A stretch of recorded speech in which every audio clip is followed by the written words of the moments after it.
I'm Fred Wilkinson, Chief Editor of the National Provisioner. Today I'm talking with Jeff Tripician. He is CEO of Teton Waters Ranch, a marketer of grass-fed and finished beef products. Uh, Trip, thank you for joining me today. Just had a couple questions for you specifically today regarding Teton Waters burger offerings. Yeah.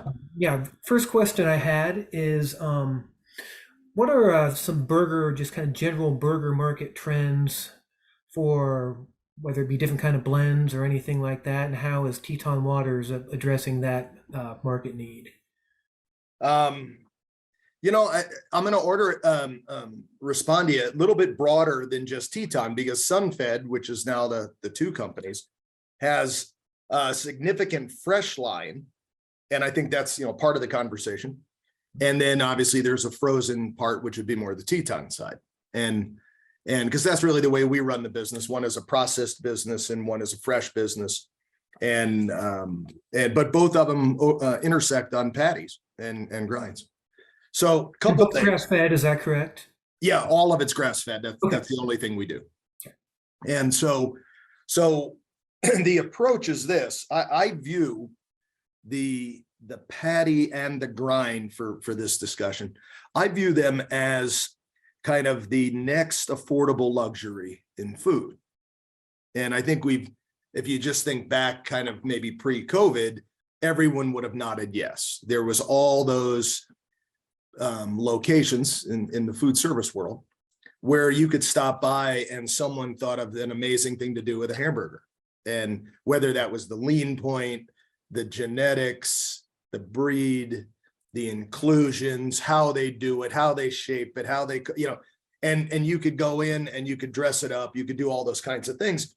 And it was not at that much of a price delta versus maybe a more pedestrian or standard solution on a burger. And you felt like you walked out going, well, that was really great. And you didn't break the bank.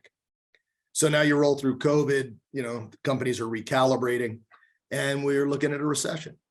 So you're going, wow, now what? It's like, I think we just hit reset. I think people are going to say, wow, I can't maybe afford all of those things that I think I deserve, but there are some things that I can do that make me feel like I still had an amazing eating experience, whether out or at home with your family. So I think you've touched on them. It's really just more, what are your interests? But there's a few things. The convenience of frozen, maybe pre-cooked, is, it's a staple. You can put it in the freezer and people can say, I didn't plan appropriate today. And so I can reach in and solve that in just a couple minutes. And so we're seeing the growth of frozen, not so much the inclusions, but there are flavors, just availability, a really high quality product that survives the freezer, survives the maybe less than full skill that a consumer might have in preparing it. And it's forgiving. And so we're seeing really nice growth in that on the frozen side. And then SunFed, same thing. SunFed's added, I think, some very interesting things. And I think this is what most people have done, is they've taken kind of that primal type of composition and said, this is a brisket or a chuck or something. That seems to be resonating more than a lean point on patties, more than the inclusions and so on. But I think those will come as we've seen our industry. You get that basic product and then people start to say, yeah, but what else can you do? You see that behind the glass where butchers are taking that basic product and saying, I'm going to put some amazing things in here. You can buy it fresh, take it home today, eat it tonight. I think that'll find its way into the service case as well as the freezer. The things that I think will be slower to have that occur is you start to talk about lean point. You talked about claims. The claims have been a slow go on patties. Whether that's antibiotic free or humane or organic, it's just slower. That's not true in the grind side. I think when people are putting it into something, for whatever reason, they're spending a little more time. You see much better performance out of the ground meat than the actual patty for claims. The grass fed and organic and lean points just seem to dominate and drive that. And some of them are price point driven, but some not. I mean, if you're a grocer today and you don't have multiple lean points, just lean points, forget what the complex is, you're sending people down the street. So I see kind of that continued thing, but the overarching issue, I think, is not unlike what happened to coffee years ago. Coffee was a relatively low quality experience. Starbucks cracks the code, and right in the middle of a recession, when you would think, wow, who's going to buy a $5 cup of coffee? It explodes. As people said, you know, I can't afford the stuff that costs a lot, real dollars, but I can treat myself to a $5 cup of coffee and feel pretty good. I think that's what a hamburger or something of that nature that falls into that, relatively speaking, small real price, a better version, not a really big delta in price. I think that's what that'll start to do through the duration of a recession. And I imagine that'll create a purchase habit. It's gonna be really tough to come back from, to go, I really like good hamburgers and good hot dogs and good sausages and good basic type of thing. And suddenly they're going to go back. We came out of the recession and Starbucks took off, and so did others. And you didn't see them fall apart after the recession. That became part of a purchase cycle, what they did. It was the new standard. I think we're going to see that in hamburgers and to a lesser extent grinds. Okay, so maybe almost to some degree for consumers, kind of like a lifestyle choice as much as anything else. Absolutely. Okay. Because otherwise, the purchase behavior should be a ratcheting down of expenditure as dollars become tighter. And some things they don't control. Gasoline price, heating oil, those things that are electricity, things that are just going to cost more. They're going to go, well, I've squeezed that out. What's left? And I think they're going to make some decisions on, well, I'd like to have some areas of joy that I'm bringing and putting on a plate, whether dining out or at home. And you're going to go, well, what is a reasonably affordable way to do that? And if you just look at costs, it doesn't get much less expensive than those products.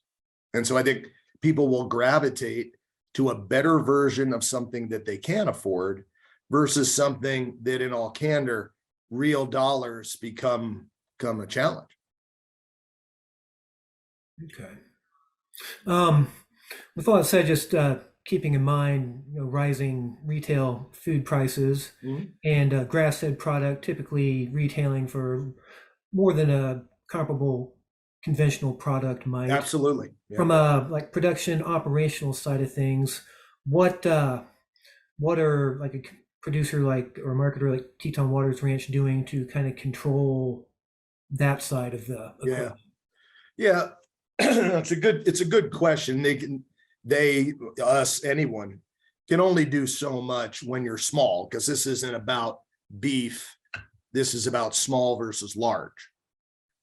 And so the things that are controllable are obviously what you can put your arm around.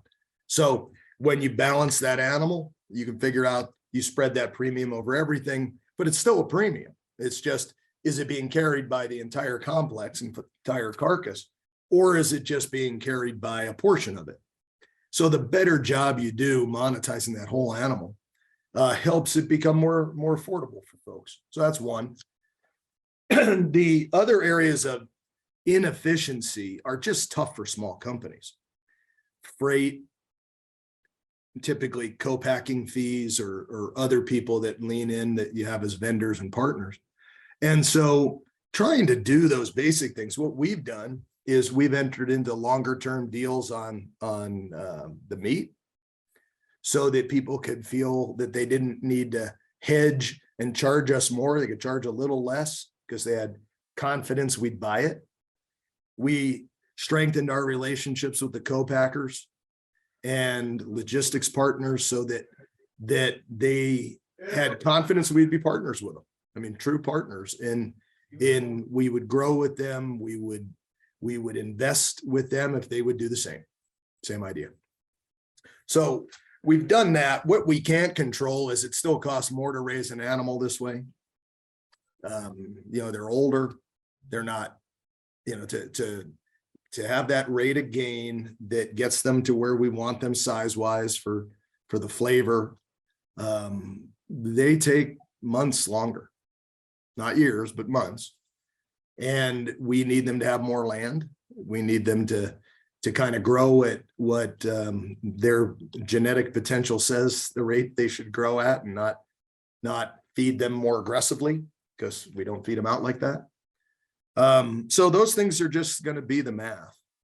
But I think consumers have proven that they will pay for the claim. They just don't want to pay for that inefficient part, or that part they don't want. So if you say to somebody, would you like grass-fed and potentially all the health benefits, the claims of grass-fed, pasture-raised, regenerative ag, antibiotic-free, all of those things carry a premium, just like they do in dairy or produce or